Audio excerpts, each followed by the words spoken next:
అరే గిదేందుల్లా అసెంబ్లీలా కాంగ్రెస్ తర్వాత ఎక్కువ బలగం ఉన్నది బీఆర్ఎస్ కే. జంపైనోళ్ళు వంగ 31 మంది ఉన్నారు. ఇగిలా పనేంది? పబ్లిక్ తిప్పల మీద కొట్లాడాలి, సర్కార్కు సలహాలు ఇవ్వాలి, ఇనకుంటే రోడ్ల మీదకి రావాలి. కానీ కారోళ్ళ కథ గమ్మతుంది.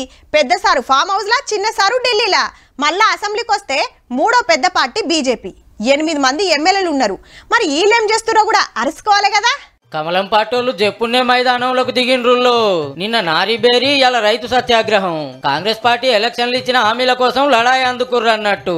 అమ్మలక్కలకు నెల ఇస్తామని 2500 ఏమాయే, లగ్గానికి తులం బంగారం ఎటువాయే, స్కూటీలేవి, 500 గ్యాస్ సిలిండర్ ఏదని మహిళా కార్యకర్తలు హైదరాబాద్ ధర్నా చౌక్ లో ధర్నా చేస్తే సెంటర్ మంత్రి కిషన్ రెడ్డి సార్ వచ్చి మతి ఇచ్చిండు.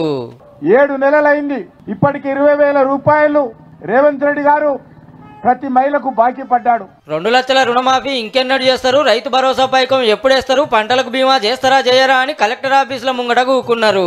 కాంగ్రెస్ చెప్పిన గ్యారంటీలు గ్యారంటీగా అమలు చేయాల్సిందే అని పబ్లిక్ లకు పోతుర్రు అన్నట్టు.